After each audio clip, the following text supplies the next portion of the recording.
एक बार Winston Churchill ने अपना गिलास उठाकर कहा, मैं किसी को स्वास्थ्य या धन की शुभकामना नहीं देना चाहता, किस्मत की देना चाहता हूं। क्योंकि टाइटैनिक जहाज पर ज्यादातर लोग स्वस्थ भी थे और अमीर भी थे, लेकिन उनमें से बहुत कम ही भाग्यशाली थे।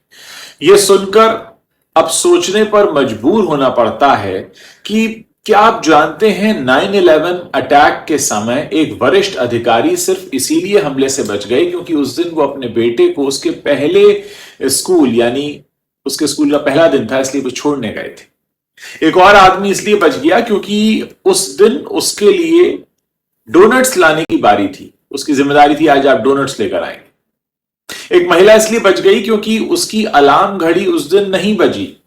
कोई और बच गया क्योंकि न्यू जर्सी के ट्रैफिक जैम ने उसे देर तक वहां फंसा दिया।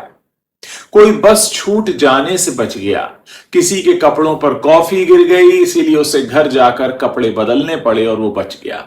किसी की कार ही स्टार्ट नहीं हुई, किसी को फोन कॉल का जवाब देने के लिए घर वापस जाना पड़ा, किसी मां या पिता को अपने बच्चे के ज्यादा देर लगाने की वजह से देर हो गई, एक आदमी तो टैक्सी ही नहीं पकड़ पाया।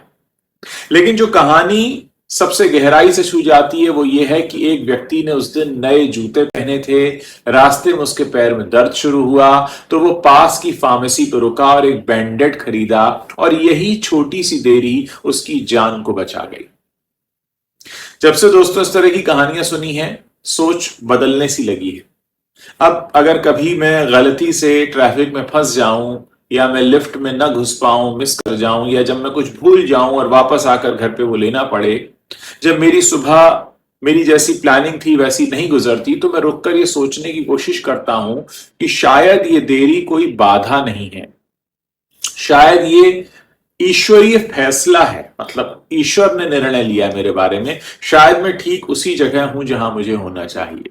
तो अगली बार जब कभी ऐसा हो कि आपकी सुबह बड़ी देर से शुरू हो या वैसी ना हो जैसी आप चाहते हैं, बच्चे देर करें, कहीं आपकी चाबी कोई मिसप्लेस हो जाए, फोन मिसप्लेस हो जाए, अगर आपको बार बार रेड सिग्नल मिल रहा है, तो तनाव मत लीजिए, गुस्सा मत कीजिए। हो सकता है ये छुपा हुआ सौभाग्य हो, यानी ये देरी आपके लिए बहुत जरूरी हो, ये देरी ही आपको कहीं पहुंचाने वाली हो सकता है। अगर आप जल्दी से निकलते तो शायद वहां नहीं पहुंच पाते। तो इसलिए हर चीज जो आपके आसपास घटित हो रही है उसका सम्मान करने की कोशिश कीजिए।